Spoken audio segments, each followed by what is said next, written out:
La soirée s'achèvera par une représentation de ballet sur la scène du plus beau théâtre du monde, dont Madame Kennedy, radieuse dans une toilette de satin blanc, a dit qu'elle gardait un souvenir émerveillé.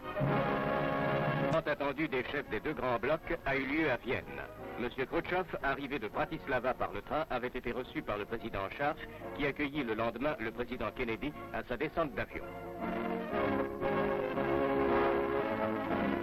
Après une visite de courtoisie au président de la République autrichienne, M. Kennedy s'est rendu à l'ambassade russe où se sont déroulés les entretiens entre les deux cas. Les interlocuteurs ont reconnu la nécessité d'un Laos neutre et indépendant, flanqué d'accords internationaux garantissant cette neutralité et cette indépendance.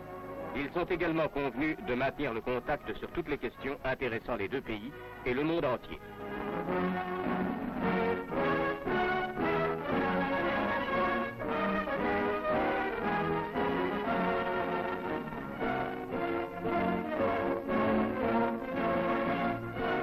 Entre les entretiens des deux hommes d'État, une soirée réunissait les deux couples et leurs suites au château historique de Schönbrunn, où le président de la République autrichienne offrait un dîner en l'honneur de ses hôtes. M. Khrouchtchev présenta Mme Kennedy à sa femme et la soirée se termina dans une atmosphère de cordialité et de sympathie diplomatique. Les drapeaux sont en berne. Le dictateur Rafael Leonidas Trujillo est mort.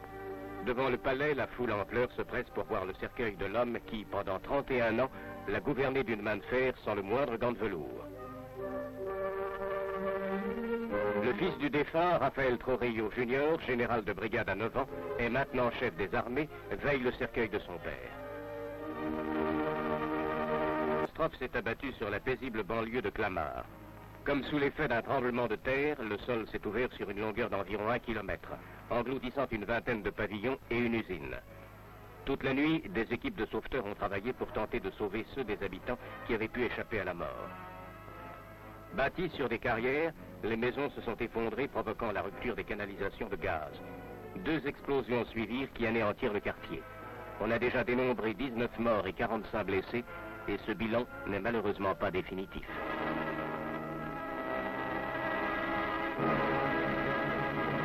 Personnes ont assisté au 24e Salon international de l'aéronautique.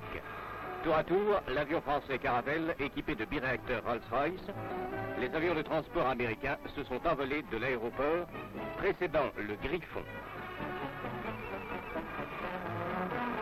200 appareils évoluaient dans le ciel du Bourget. L'atterrissage vertical de cet appareil short fut particulièrement remarqué. Les 2 avions les plus rapides du monde, le Mirage 4 et le Convair B-58, ont émerveillé les spectateurs. Malheureusement, la réunion fut endeuillée par un affreux accident. Le Convair B-58, le même qui avait remporté récemment le record de vitesse, s'écrasait entre Louvres et Goussainville. Et malgré les efforts des sauveteurs, aucun membre de l'équipage ne put être retrouvé. C'est par une exhibition de la patrouille de France que se termina le meeting. Les as français de l'acrobatie firent admirer leur courage et leur virtuosité. Princesse Grace assiste au match qui oppose Valenciennes-Maillot en V à Monaco. Valenciennes donne le coup d'envoi, les joueurs de Monaco, contractés à l'extrême, eurent un jeu décevant pendant les 45 premières minutes. La nervosité de leur gardien de but, Garofalo, fit à maintes reprises frissonner les supporters de la Principauté. Cependant, à la 46e minute, sur un coup franc à l'avantage de Monaco, tiré en arrière par Blanqueri, Carlier reçoit la balle et l'envoie d'un tir fulgurant à ras de terre dans les filets de Valenciennes. Monaco 1, Valenciennes 0. Rien ne sera plus marqué et sous les applaudissements frénétiques de la foule, Monaco est sacré champion de France. Puis le point culminant du sport hippique. En compagnie de la Reine-Mère, Sa Gracieuse Majesté est dans la tribune. 250 000 spectateurs assistent au phare des 28 chevaux qui vont disputer ce 182e derby, épreuve difficile où la classe du cheval et celle du jockey doivent aller de pair avec une bonne part de chance.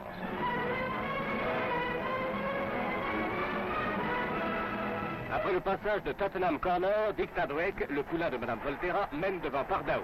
Mais à 200 mètres du poteau, monté par Poincelet, Psidium à Mme Arpad Flèche se détache et gagne finalement par 2 longueurs devant Dick Tadwick à la cote sensationnelle de 66 contre 1.